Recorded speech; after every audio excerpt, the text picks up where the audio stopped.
with like a 60% divorce rate, you're a dad, you're out there and you're dating. The next challenge is, when do you introduce this person to your kid? How do you even tell your kid about the fact that you're dating? These are all things we're going to talk about right now.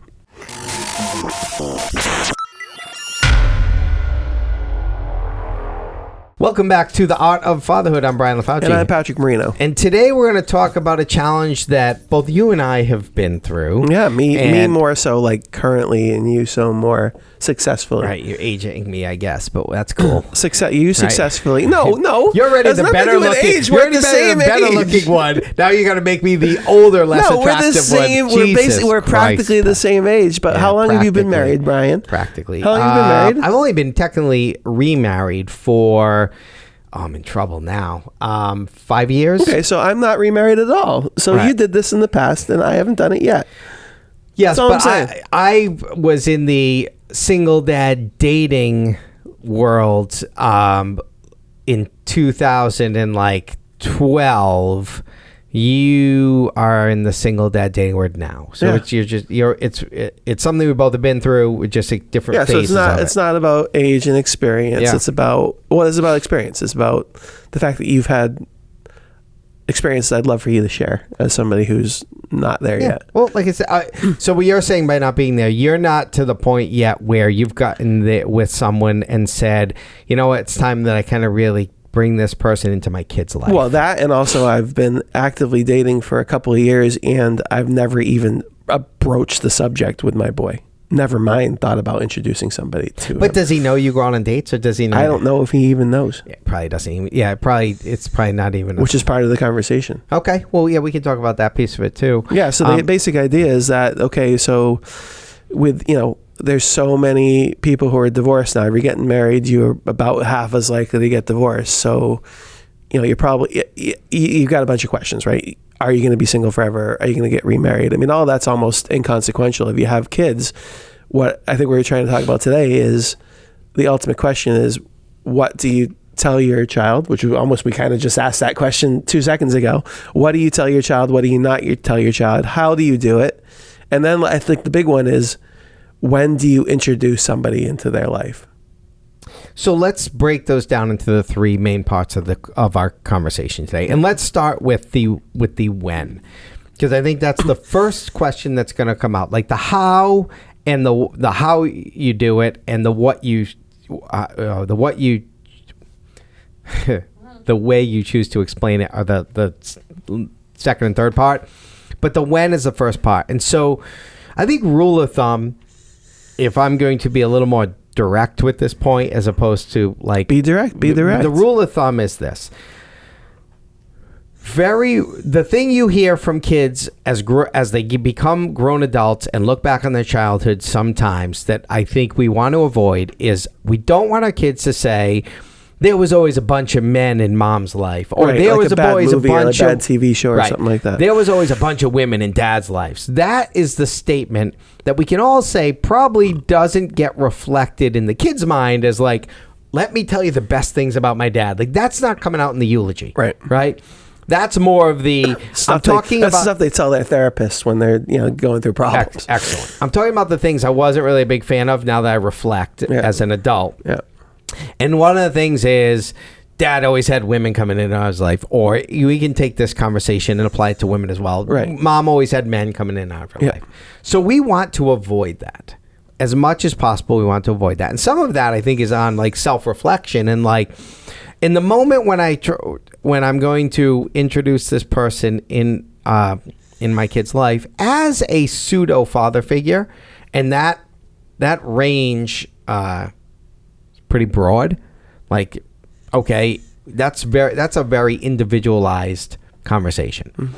How much that person might fill the role of a new father or a new mother, right? That's a big thing. But in some capacity, they're going to fill a little bit of that role. They're going to then fill and from the standpoint of single dad, they're going to then fill the role of a mother figure in the household. Fair to say. So we want to try to avoid it being on this rotational basis. So my general rule of thumb is, this needs I would say you're introducing these people to your kids after they have passed a litmus test for which they would be coming to consistent family Christmas, right? Like they're there, they you see them long term in your life, and that varies for everybody. But as someone who is, or if you're listening to this and you resonate with this, you've already been through a divorce, so you realize that the amount of time you spent with your significant other before you realized that this shit is broke was probably significant. That's a good barometer, right? If you spent a couple, if it took you like a couple years to realize that, oh man, this isn't going to work, well then, how long is it going to take you with this person you're dating? I mean, what about the other side of that? How long did it take for you to figure out that you wanted to spend the rest of your life together? For most people, it was longer than a year, right? Most people are dating. I don't know. I would think that I would bet that if you did like an average of the amount of time people are connected with someone before they make a decision to propose, right, it's more likely longer than a year, right? And for some people, it's even much longer than that. Some people are together for years and years and years before they decide to get married. So when you're thinking about introducing a significant other to your child, then you have to think to yourself, okay, well, where am I in that journey? How close am I to that point? Have I gone to the point where I've done all the pros and cons about this person being a long-term solution? Right. And then am I ready to then introduce my kid to that potential that this person is going to be walking around in their bathrobe or whatever it is in the house? You know what I mean? Like, and how sure am I that this is going to be a thing? Yeah.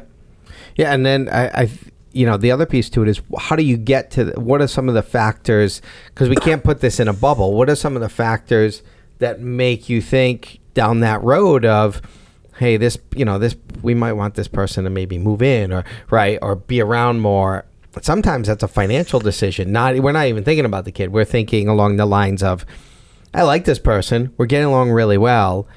The next step would naturally be to see what it's like living together, right? So the kid is there in the thought process, but pretty far down the road. And then we also might think, man, that divorce was financially impactful for me. Bringing someone into this financial picture would be fucking great. Right. Like, I mean, that's a reality for people. Yeah, for sure. I think that I'm going to go back for a second before I go back to your financial point. I did lie, and I didn't mean to lie. Thank God. But I have not been on this side yet of introducing somebody to my child, but I have been on the other side of it, where my ex introduced me to her children.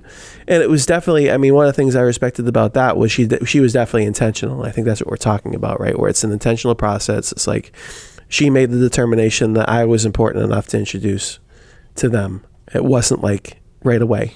You know what I mean? Yeah. It was definitely a few months into it. And we'd seen each other. We had a little period during those 3 months where it was like fast forwarded, because I think we had like a storm where I didn't have any power and I stayed over there, and it kind of fast forwarded the relationship a little bit. But like there was no even conversation about introducing me prior to that point. She vetted me.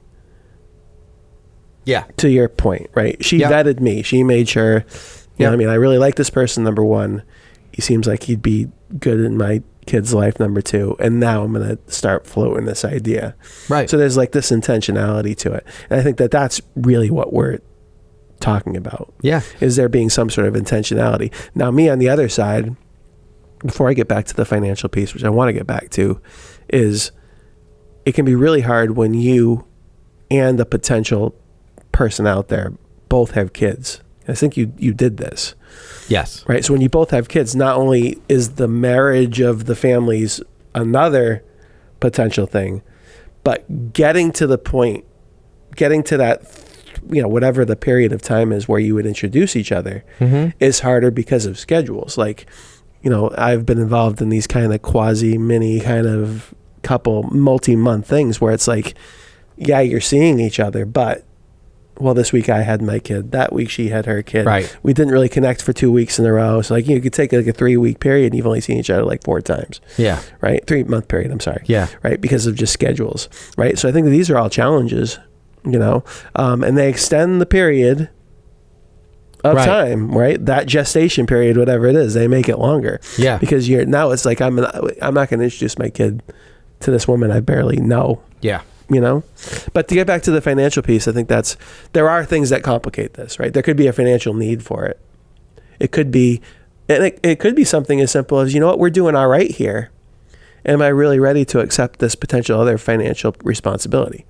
It could be the other way too, right? Where it's like, sure, she works and has a good job and she has a kid, but like as the male, I feel the responsibility to be a provider. Yeah. And it's me and my couple of kids right now. And now I'm introducing this other financial, now instead of me and my kids going away and it being this amount of money for our vacation, now it's going to be this amount of money for vacation. I relate to that very well. Yeah, exactly. Instead of it being this, our little Easter dinner that we have. Yeah. Now it's like she's got a family and Easter dinner is this, right? And I know you've been through that. Yeah.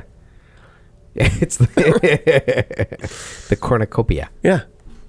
I think to add to that point, I think what the real question people struggle with in these moments is like they're doing what you said, and you laid out a really cool timeline that most people go through. It's because of the nature when there is a single parent, usually there's a split custody issue, so you can kind of maneuver that a little bit.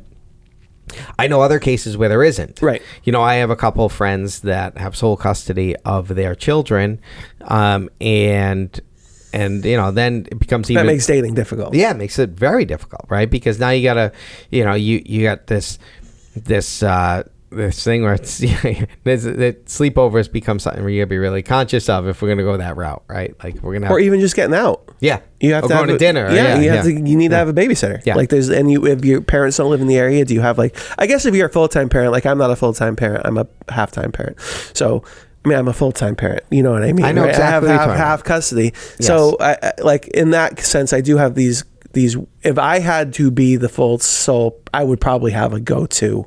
I would have to. Yes. Otherwise, I couldn't go work. I couldn't do anything. Right. Yeah, So you need a little more support. I would probably have like a professional, or I'd know my parents were in the area. Yeah. Or whatever it is. I'd have that built in. So it's hard for me to even know what that would look like because I've got these weeks where I don't have them at all. Where you can navigate it. Yeah. I think the good question is, and the good solution, in my estimation, is do you need a formal moment when it gets to that point of sitting down and kind of explaining? And I think the answer to that is yes. Yeah. I think there's so much gray in this first part of when, because of so many different factors, that I think the best thing you can do to kind of ensure some stability for your kid and understanding is whenever that when is, right? And, hopefully it's not every other week. We're doing that.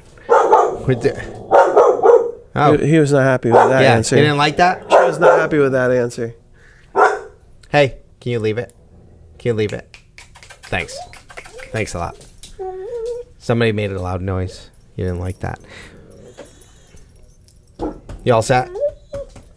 I know, it's okay. You all set? It's going to be okay. It's going to be okay. She said she doesn't want a new dad. Yeah, be okay. I want a new daddy. That was very scary. I was laying down. There was a big gonna be explosion. Yeah, it's going to be okay. She said that Patrick's all right, though. Yeah, he's all right. It's going to be okay. He'll be my new dad. It's going to be okay.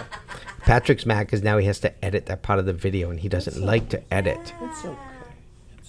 Come here. He's gonna be very, very Over Go busy. see Dad. Go see Dad. Go see Dad. I am. Very handsome. Hi, other dad. How you? My two dads. Ready? Oh my God. Well, we're getting back to this idea of this is intentional. I think that if I could even reverse it, like I think that we need to be, as dads, since we are dads, we're talking from the dad's perspective. We gotta freaking step up. We gotta be the dads. We gotta be the adults and the dads. This is not just a romantic hookup, right? Yeah. I mean, not that you can't have romantic hookups. This decision needs to be well thought out. You have a responsibility to your child first. That's your number one priority. So that whoever you bring into their life has to be well thought out. From is it a right fit personality wise? Is it a right fit location wise? Mm-hmm. Is it the right fit, to your point, financially. And I think those things have to be Yes. done ahead of time. And as you introduce them, the first time they meet them, it doesn't have to be this big formal thing like you're meeting Jay, you're meeting Jane and she's but as they, it's very easy to introduce them like, hey, this is my friend. And depending on the age of your kids, they're going to assume certain things. But after a little bit, if there's going to be consistency there, then I think the conversation has to be formalized, which is my point. Is that I mean, when I got introduced, it was formal. yeah, She prepared her son, the oldest one. Yep. And she was like, "You're going to be meeting Yeah. Patrick in a different way than you've met him before, and Patrick, you're going to come in and you're going to meet Logan. Yeah. And really have a conversation. Yeah. Yeah. As this is like we are now.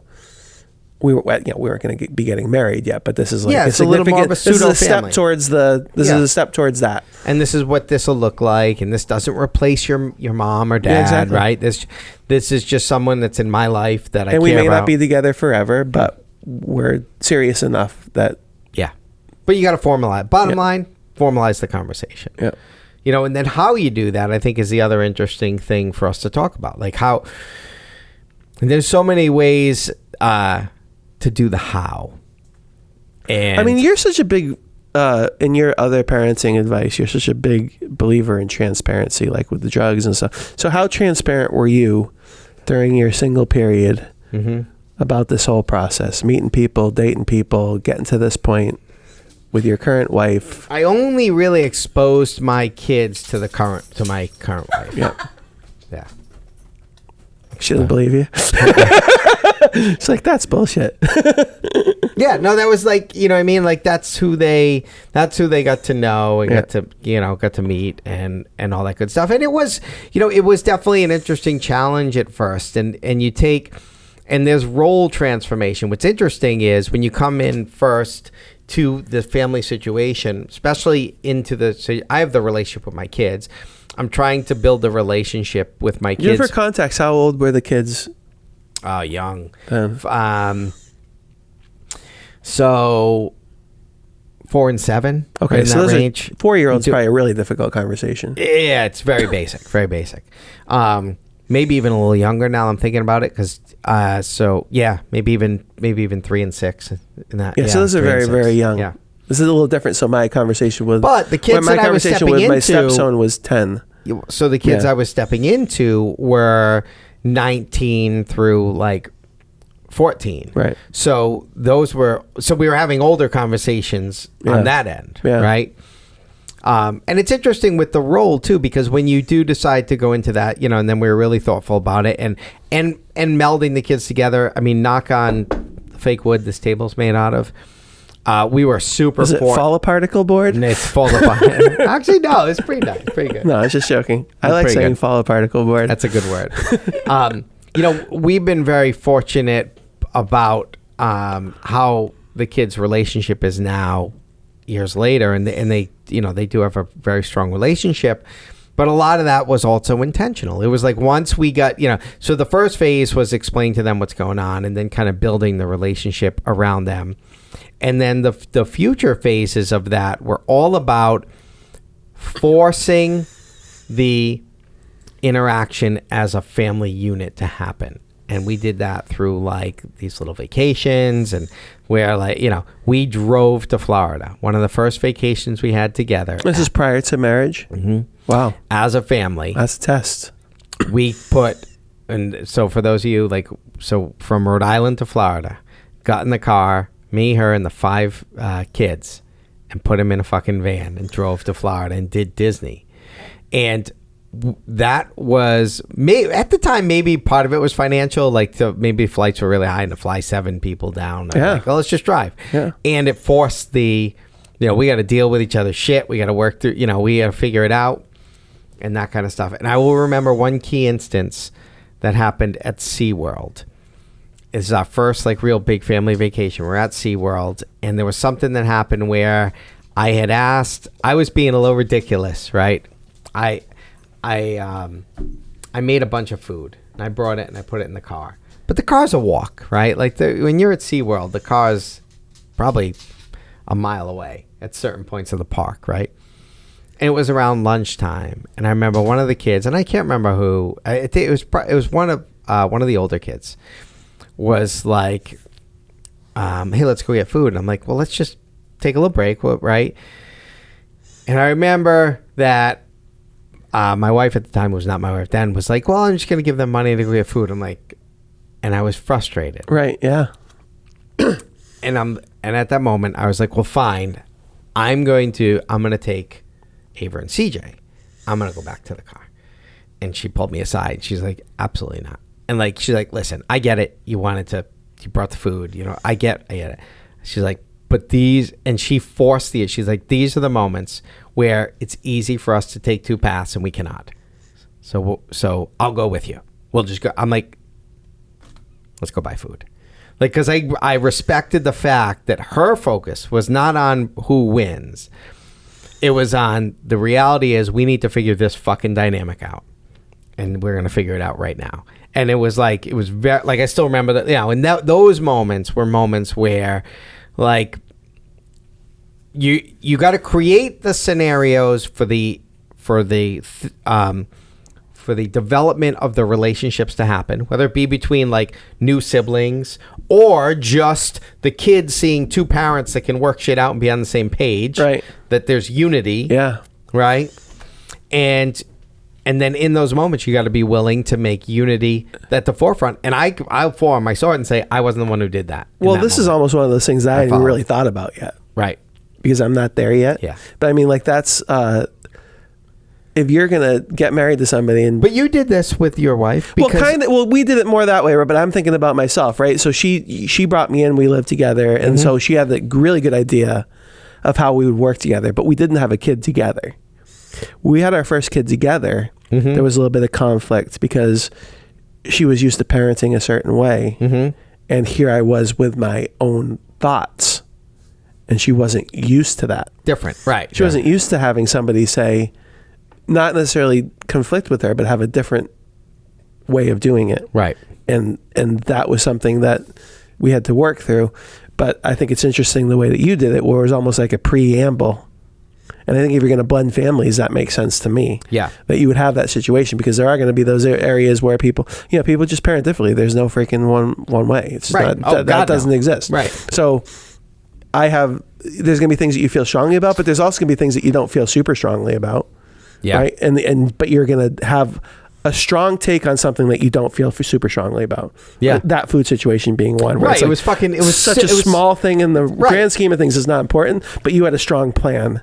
Yeah. That got disrupted. Yeah. Right. So it's like, that was an important probably. And I needed in that moment. Yeah. So that's where, like, that's kind of one of the moments where I realized, like, okay, this person is a good fit for me in this family structure long term, because she places extreme value on us making this family situation not just functional, but like thrive. Yeah. And be strong. And now I look back on it and I'm like, and I see where we are now as a family unit, and like the kids really value being part of the lives of the other kids, and being in their lives and going to their stuff and like what they're doing. And I mean, they look at them as siblings now. Yeah. I mean, that's an amazing story. I love it. I think that the key takeaway to that part of it is, and the whole part of it is just being intentional. Yeah. Which we talk about all the time. Like, there's a plan to it. There are stages. The length of time isn't as important as much as like every kind of landmark is reached. It's like, is this person a good fit for me? Is this person a good fit for my child? Right. Does the fit work for us together, financially and location and everything? Because like it, I mean, like we're both Italians, you know what I mean? Like we both believe in family. So you're talking about forever. Yeah. Right. And you don't want to jerk your kid around and have them be in the situation where they have to be, awkwardly, where they develop. You don't want your kid to be in a situation where they develop the attachment and then have to lose it. Right. Right. I've never experienced that yet with my boy, but I know that my stepkids, I think, had that experience prior to me. Yep. Not like a huge attach, but enough where they remembered it and reflected on it.